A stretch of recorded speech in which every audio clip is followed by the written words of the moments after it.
Hello everyone, good morning all of you. स्वागत है आप सभी का हमारे YouTube channel zone of life science में। तो आज के सेशन में अपन डिस्कस करेंगे जो अभी राजस्थान सेट का नोटिफिकेशन आया है यूनिवर्सिटी ऑफ कोटा की तरफ से। अभी फॉर्म स्टार्ट होने वाले हैं, आज से 14 जून से स्टार्ट होके 15 जुलाई तक चलेंगे। सो अपन उसी के बारे में डिस्कस करने वाले हैं कि सेट लाइफ साइंस के रिगार्डिंग क्या क्या चीज़ें पढ़नी चाहिए, क्या क्या एग्जाम के लिए बेनिफिशियल है। वो सारी की सारी बातें अपन यहाँ पे डिस्कस करने वाले हैं। किन किन के लिए इंपॉर्टेंट है, कौन सी किताबें आपको पढ़नी है, सारी बातें इस वीडियो में अपन डिस्कस करने वाले हैं। सो जो भी एस्पिरेंट हैं असिस्टेंट प्रोफेसर का वो टारगेट करते हैं, ठीक है, जिनका ड्रीम है असिस्टेंट प्रोफेसर बनना या फिर इसी फील्ड में जाना, सो उनके लिए एक सेट का नोटिफिकेशन निकलना मतलब एक अच्छा चांस होता है, क्योंकि नेट हर स्टूडेंट की निकलती नहीं है, थोड़ा सा टफ होता है। बट अगर सेट निकल जाती है तो आप स्टेट के लिए एलिजिबल हो जाते हो।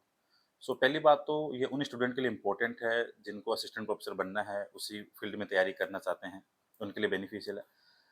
प्लस जिन्होंने अभी आरपीएससी फर्स्ट ईयर बायोलॉजी का एग्जाम दिया था और वो बायोलॉजी वाला एग्जाम अच्छा गया नहीं, और अभी थोड़े दिनों में कोई वैकेंसी वाला सीन भी नहीं है कि भाई 2-4 महीने में वैकेंसी आएगी। तो जिन्होंने आरपीएससी फर्स्ट ईयर बायोलॉजी का एग्जाम दिया, उनकी तैयारी अच्छी थी।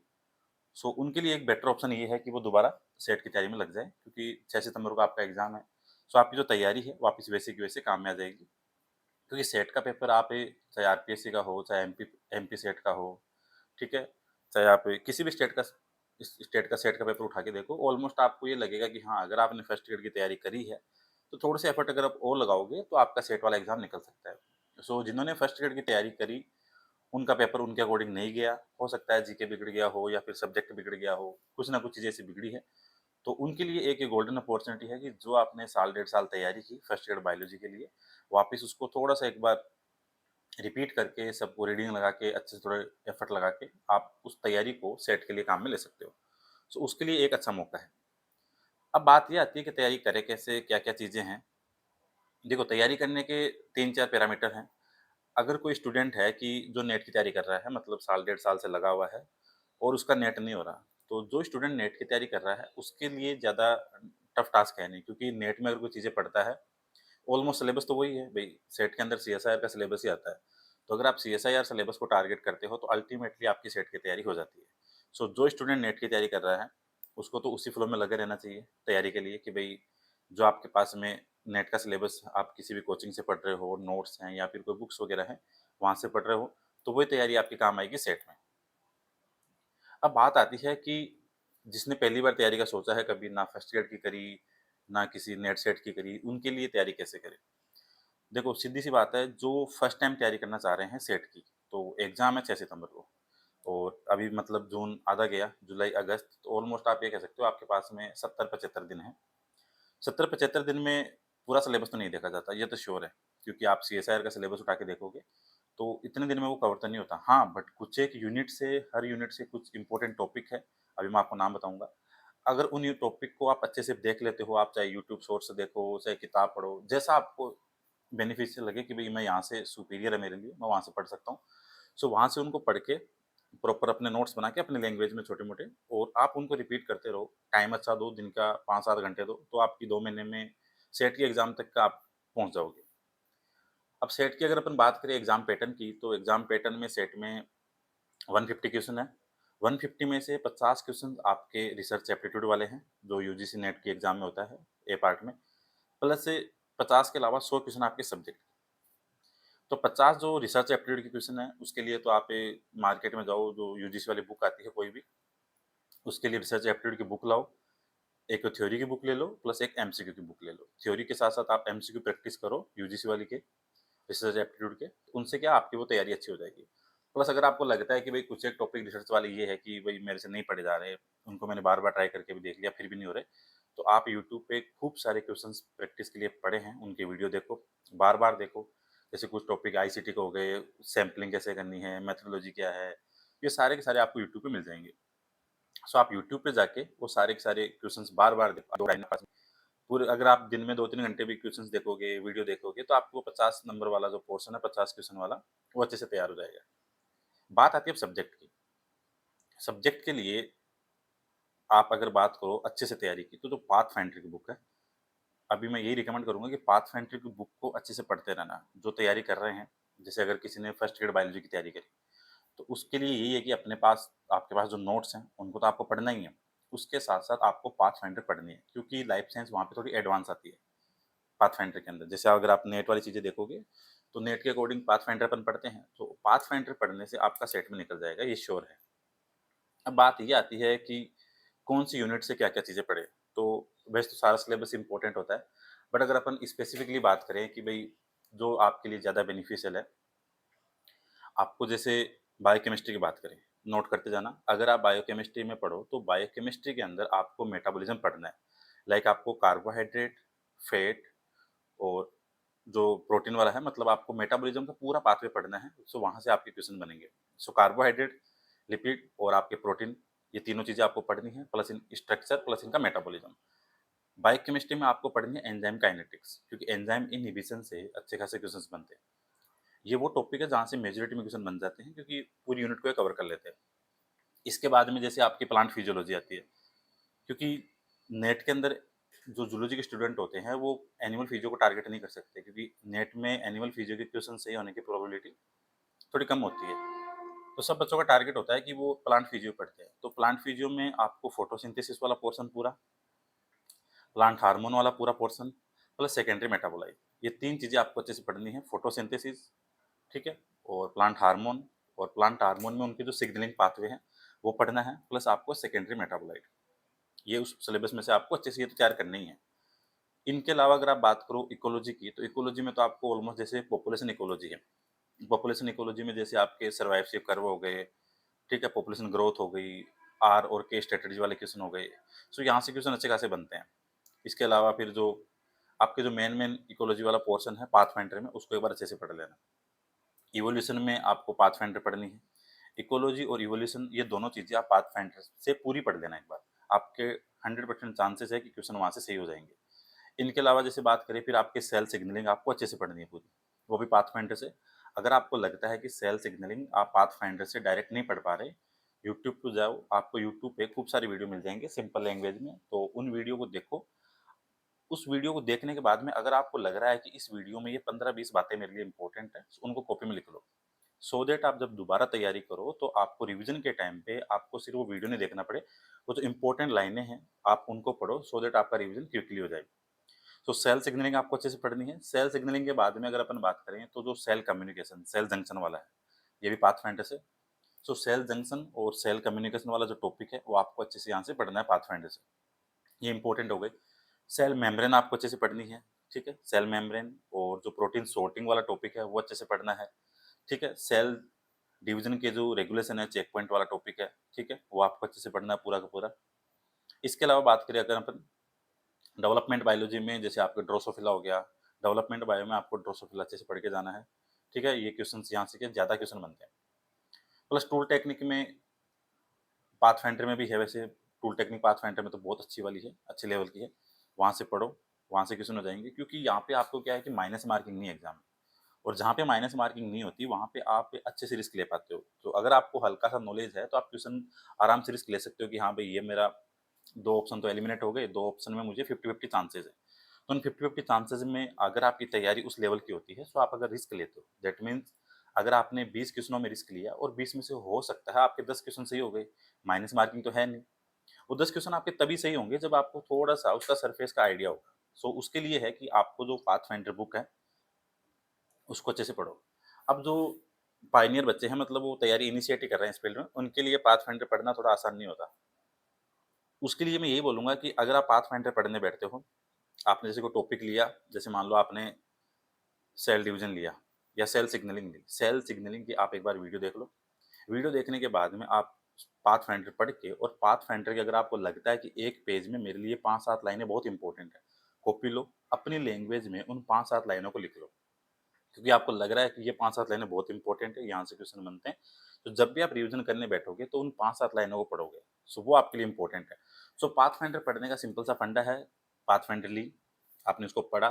पढ़ने के बाद में जैसे ही आपको एक पेज में लगा कि ये 10 बातें मेरे लिए इंपॉर्टेंट हैं, उनको आप अपनी कॉपी में लिख लो, सो दैट रिवीजन के लिए जो आपके वन लाइनर पॉइंट होते हैं, वहाँ से अच्छे क्वेश्चन बनते हैं और उनका रिवीजन हो जाता है। सेट की तैयारी के लिए अभी 1-2 दिन में मैं वीडियो स्टार्ट कर दूँगा, क्योंकि टाइम तो वैसे कम है, 2 महीने है, तो थ्योरी तो नहीं हो पाएगी। ठीक है, थ्योरी तो नहीं होगी, तो अपन टारगेट करेंगे क्वेश्चन सेशन, और क्वेश्चन के साथ-साथ पूरी एक्सप्लेन करते जाएँगे टॉपिक वाइज़, सो दैट आपका रिवीजन भी हो जाएगा और तैयारी भी हो जाएगी। क्योंकि अपना टारगेट हमेशा क्वेश्चंस का रहता है, मैं मोस्टली क्वेश्चन ज़्यादा करवाता हूँ।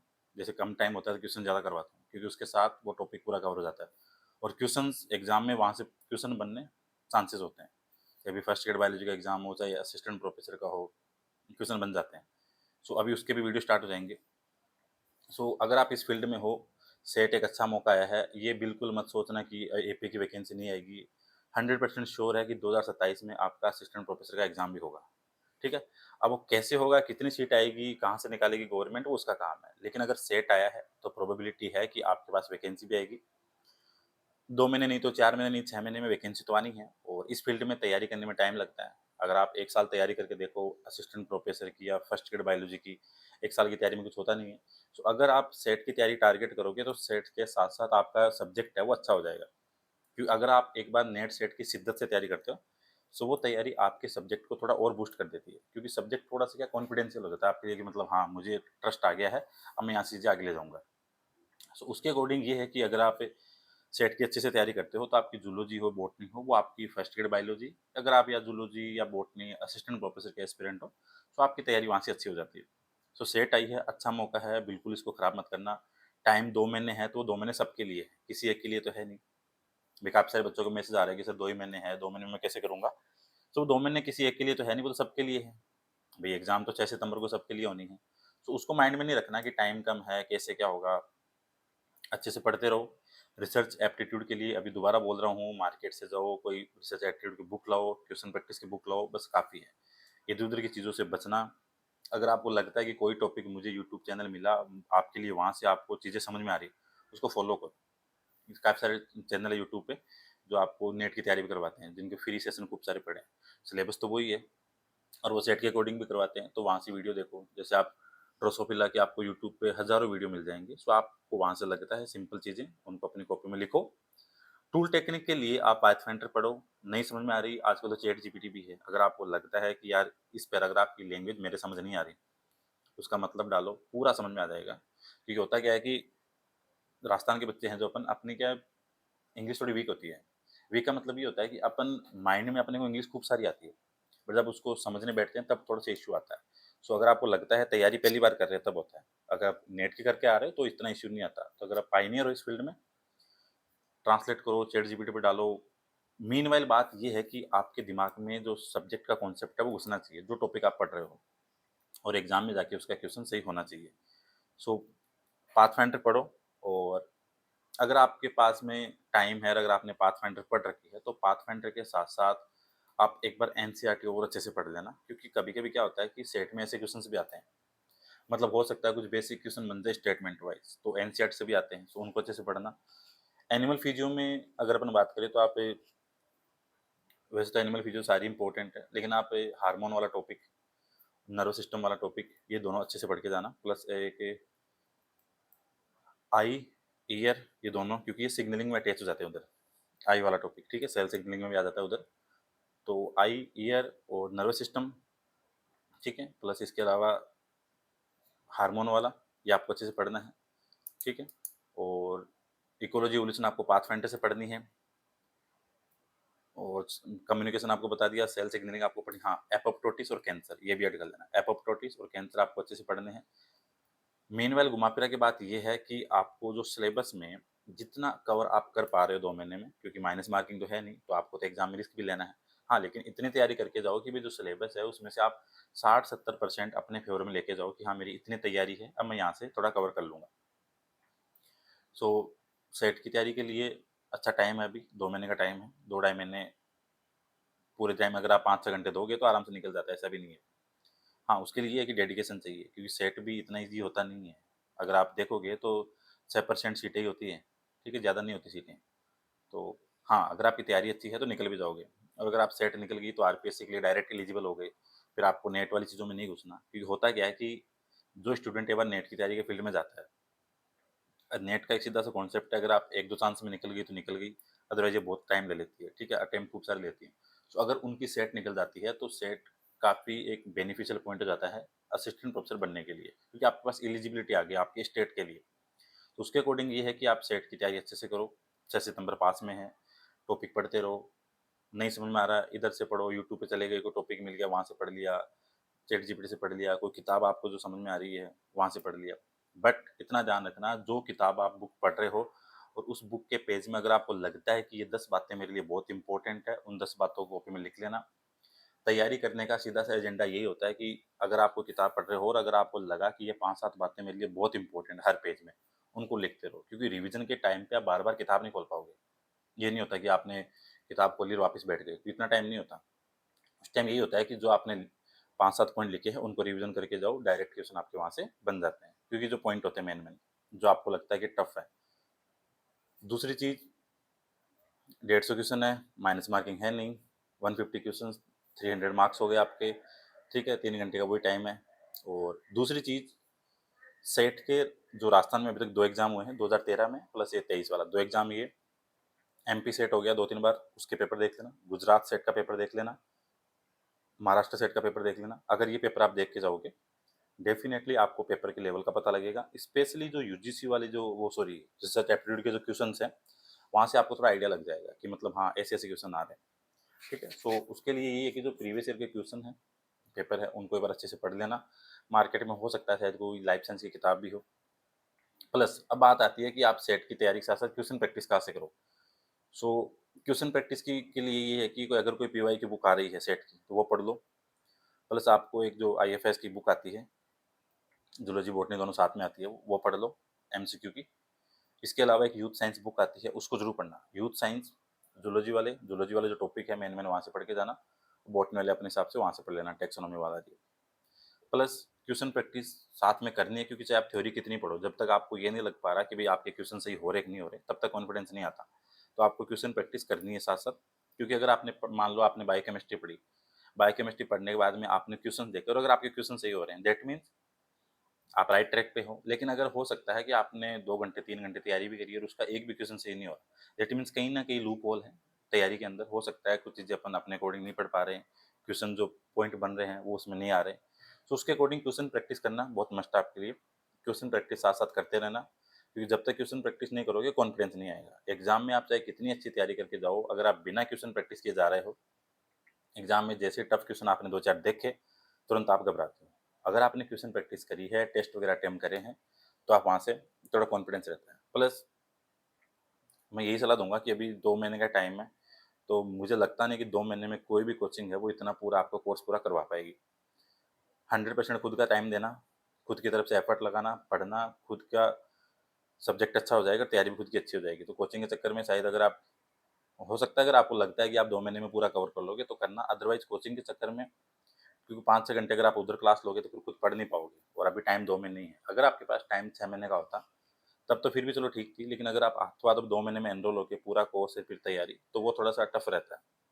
बाकी तो सबकी जो अपनी-अपनी सुविधा होती है उसके हिसाब से, जिसको जैसा अच्छा लगता है कि भई हाँ, कोचिंग भी 2 महीने में करके अगर पढ़ सकते हो तो वो भी बेटर है।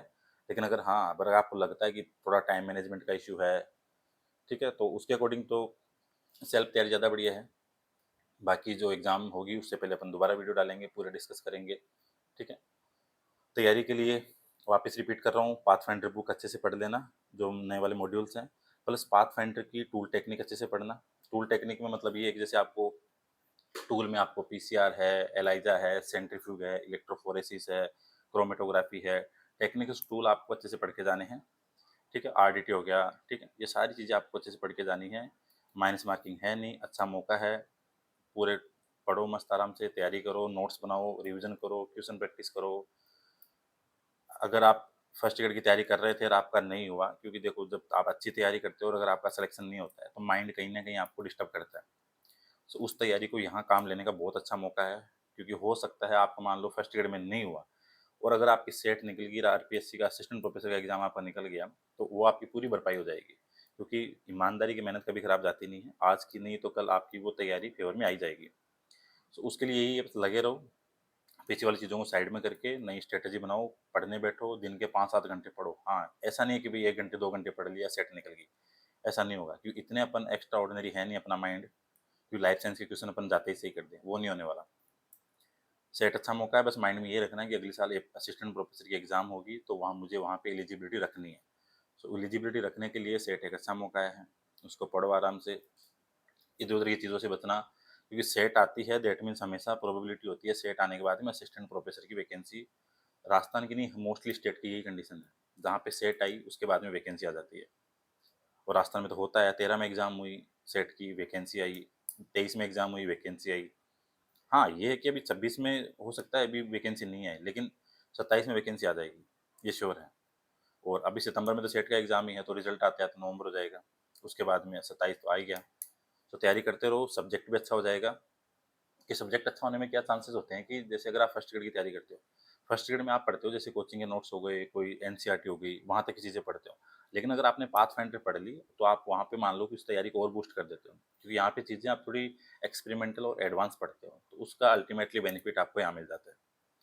सो तैयारी करते रहो, पाथफाइंडर पढ़ते रहो, क्वेश्चन प्रैक्टिस करते रहो साथ-साथ, ठीक है? प्लस अपन यूट्यूब पे क्वेश्चन सेशन स्टार्ट करने वाले हैं, जिसमें अपन टॉपिक वाइज़ क्वेश्चन प्लस उसके साथ में उसका पूरा एक्सप्लेन करते रहेंगे। सो एग्ज़ाम से पहले अपन दोबारा बात करेंगे। सो तैयारी करते रहो। सो ऑल द बेस्ट, मिलते हैं दोबारा नए सेशन में।